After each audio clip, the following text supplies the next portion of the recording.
On a sweltering California afternoon, as the asphalt melted under the merciless sun, Harry Washallow, a young and somewhat absent-minded musician, wandered, as if by magic, into the ancient mysteries of La Brea tar pits. The tarred lakes, holding the skeletons of mammoths and saber-toothed tigers, seemed a mute testament to eternity. But for Harry, accustomed to the sounds of guitar and nightly vigils, this world was an unexpected portal to something new. There, amongst the artifacts of the past, he met her Julie Peters. She was a waitress in a cafe located right on the museum grounds, and her smile, like a sip of cool water in the heat, instantly won Harry over. The day flew by like a blink of an eye. There was an invisible connection between them, as if they had known each other forever. Harry told her about his music, about his dreams of becoming a great composer, and Julie listened attentively, her eyes shining with understanding and genuine interest. They walked in the park, laughing and arguing about nothing, and time seemed to slow down. The sun was setting, coloring the sky in delicate shades of pink and orange. They had agreed to meet again at midnight in the same cafe where they had met, to continue this marvelous day. But fate had its own plans. Harry, tired from a busy day, dozed off at home and didn't hear the alarm clock ringing. There was a power failure in the city, which knocked out all the appliances, including his. Waking up, Harry found that it was already deep into the night. He glanced at his watch in horror, realizing that he was hopelessly late. He immediately rushed to the phone, but the line was silent. Julie must have left by now. In a panic, Harry ran out of the flat and got into his old Volkswagen.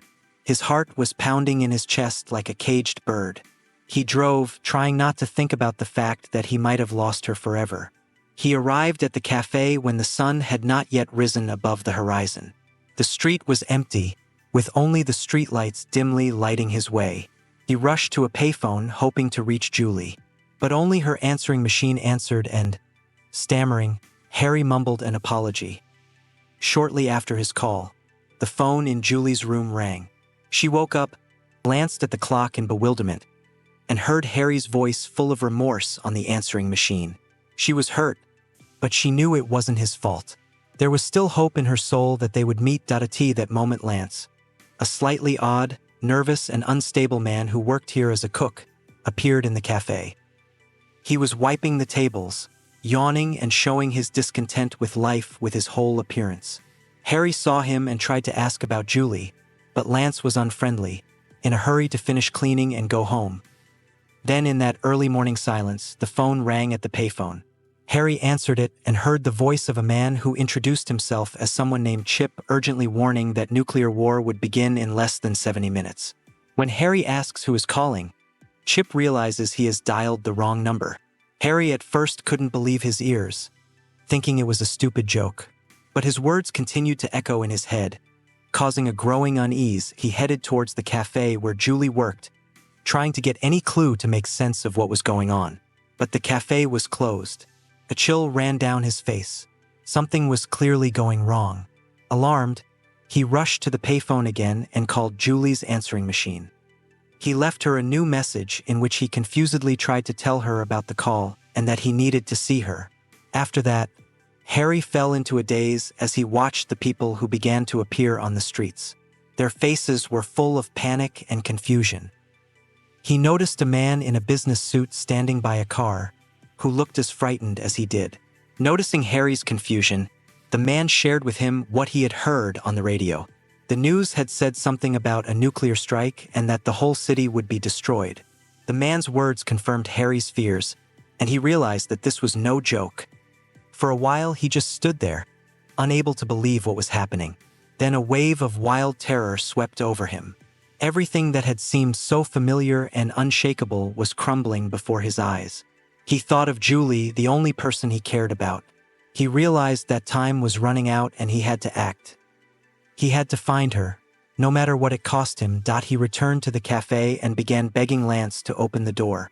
The man, fixated on his work, didn't realize what was going on at first and even tried to shout at Harry. But then, seeing his panicked look, he let him into the cafe. Inside, at the window, stood the woman who worked alongside Lance at the cafe. She, like everyone else, was scared and didn't understand what was going on. Harry tried to ask Lance where Julie had gone, but he said he didn't know, but assumed she had probably gone home. Harry ran outside and jumped back into his old car. He raced through the streets, erratically swerving from lane to lane. The city was descending into chaos before his eyes. Traffic jams formed on the roads, and people abandoned their cars and fled in different directions. Panic and despair reigned. Everyone was in a hurry, screaming, trying to escape, but no one knew where to go. Harry clenched his teeth and continued his mad dash towards Julie's house. During one of the traffic jams, Harry met a man on a motorbike. He seemed calm and reasonable, and Harry decided to ask him for advice. He told him about his conversation with Bill and how he couldn't find Julie.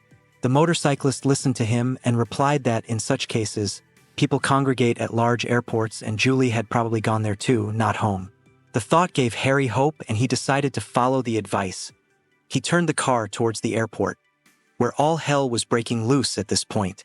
He saw people huddled at the exit trying to get through, some desperately crying and others praying loudly. He realized that if he didn't hurry, he wouldn't get to Julie in time. But then he noticed the motorcyclist who was giving him advice and realized that he had been tricked by him.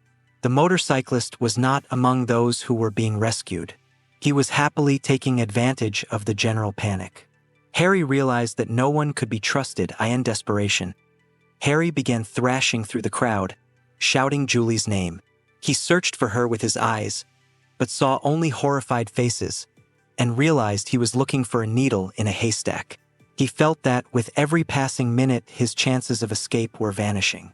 But suddenly his gaze was caught by a familiar face. It was her, Julie. She stood in the middle of the crowd, pale and confused, but alive. Harry rushed towards her, pushing people away, ignoring the shouts and curses. When they met, they hugged tightly, forgetting everything in the world. They realized that their time was running out, but at that moment they didn't care. They looked into each other's eyes, and there was a whole range of feelings in them. Fear, hope, love. They realized that their chance meeting was not an accident, that they were brought to each other by fate itself. They did not know what awaited them in the future, but they knew that they would be together until the end. They decided to stick together and make their way to the exit together. But the way was full of danger. People who had lost their human form were desperate, pushing and fighting to escape. Some felt they were already doomed, so they took their anger out on others. Harry realized that their hope of escape was slim, but he couldn't give up. He had to protect Julie, the only thing that made sense to him in this crazy world. Along the way they met all sorts of people. Some were full of sympathy and tried to help. Others were aggressive and dangerous. Harry and Julie realized that in this world that was rolling into an abyss, we couldn't trust anyone but each other. They made their way through the crowd, clinging to every opportunity. All hell was raging around them. There were many fires in the city, screams and explosions were heard, but Harry and Julie did not give up. They moved on, not giving up hope. They found a helicopter, which, according to one of the airport staff, was still able to take off. But there was real chaos around it, with people fighting for a seat in it. Harry and Julie realized their chances were slim, but they had no other choice. Eventually, they made their way to the helicopter and took their seats. But the helicopter was full and someone had ripped out the wires and it couldn't take off. They knew this was probably the end. Their eyes filled with tears, but they didn't give up. They continued to hold on to each other until there was an explosion that destroyed everything around them.